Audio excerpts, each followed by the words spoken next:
Hi నమస్కారం అండి. మళ్ళీ మీ శ్రీనివాస్ మీ ముందుకు వచ్చేసాడు.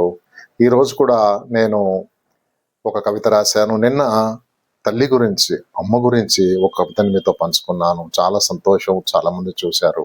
అలాగే ఈరోజు నాన్న గురించి కూడా ఒక కవిత రాశాను, మీతో పంచుకుంటాను. అమ్మ, నాన్న మనకందరికీ దైవంతో సమానం కదండి.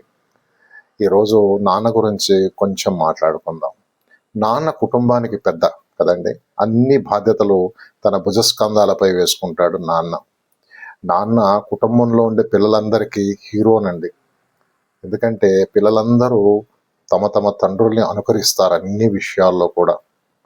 కానీ ఆఖరికి అన్ని చేసినా కూడా నాన్న, అన్ని బాధ్యతలు నెరవేర్చినా కూడా నాన్న ఎప్పటికీ అన్సంగ్ హీరోగానే మిగిలిపోతాడు. కాబట్టి ఈరోజు ఒక చిన్న కవిత నాన్న గురించి రాశాను. మీరందరూ వినండి. నా హృదయంలోంచి వచ్చిన కవితని మీతో పంచుకుంటాను.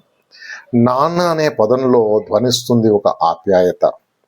పిల్లల భవిష్యత్తుని తీర్చిదిద్ది నెరవేరుస్తాడు తన బాధ్యత. పుట్టిన బిడ్డని గుండెలకు హత్తుకొని పొందుతాడు ఎంతో ఆనందాన్ని. తన బిడ్డల కష్టాన్ని తను తీరుస్తూ చాటుతాడు తన కర్తవ్యాన్ని.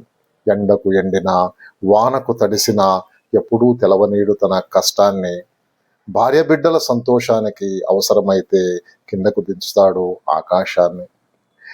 అరిగిన చెప్పుల్ని, అలసిన శరీరాన్ని మరచి వెతుకుతాడు బిడ్డలకి మంచి సంబంధాల్ని. తెచ్చుకుంటాడు తన ఇంటికి మంచి కోడల్ని. ఇస్తాడు అల్లుడికి తన కూతుర్ని. అనురాగాన్ని పంచుతోంది అమ్మ, కర్తవ్యాన్ని బోధిస్తాడు నాన్న. మర్చిపోకండి ఓ పిల్లల్లారా మీ అమ్మా నాన్నల్ని. ఆడించి లాలించి పెద్ద చేసిన వారికి ఇవ్వండి మంచి ఆరోగ్యాన్ని, ఆనందాన్ని. బ్రతికి ఉన్నప్పుడే చూసుకోండి అమ్మా నాన్నల్ని మంచిగా. చచ్చినాక ఎన్ని తద్దినాలు పెట్టినా అవి దండగా. నాన్న, ఇప్పటికీ నడిపిస్తున్నావు నా చేయి పట్టుకొని, మర్చిపోతే కదా నీవు లేవని. ఇదండి ఈ కవిత. ఈరోజే రాశాను నేను. మీ అందరితో పంచుకుందాం అనుకున్నాను కదండి. నాన్న గురించి కొన్ని విషయాలు చెప్తాను. నాన్న బాధ్యతలన్నీ పెట్టుకొని చేస్తాడు, కష్టపడతాడు.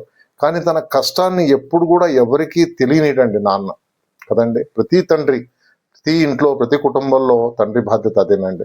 తన పిల్లలు సంతోషంగా ఉండాలి అని ఆ కన్నీళ్లు వచ్చిన, కష్టంతో వచ్చిన కన్నీళ్ళను కూడా మింగేస్తాడు, బయటకు తెలియనిటండి. అందుకే పిల్లలారా, నేను ఒకటే కోరుకుంటాను మిమ్మల్ని, తల్లిదండ్రులు ఇద్దరిని చూసుకోండి, నాన్న కష్టాన్ని గుర్తించండి. నాన్న ఎప్పటికీ తన కోరికల్ని బయటకు చెప్పడండి. మీరు గుర్తించాలి. ఆయనకు కావాల్సిన అవసరాలు తీర్చండి నాన్నకి. నాన్నకి కావాల్సింది ఆయనతో మాట్లాడండి, అమ్మా నాన్నలతో. వాళ్ళ అవసరాలు తీర్చండి, వాళ్ళ ఆరోగ్యాన్ని చూసుకోండి. వృద్ధులైన అమ్మా నాన్నల్ని, వారిని ప్రేమించండి, వారిని పలకరించండి. ఇదేనండి ఈరోజు కవిత. నమస్కారం.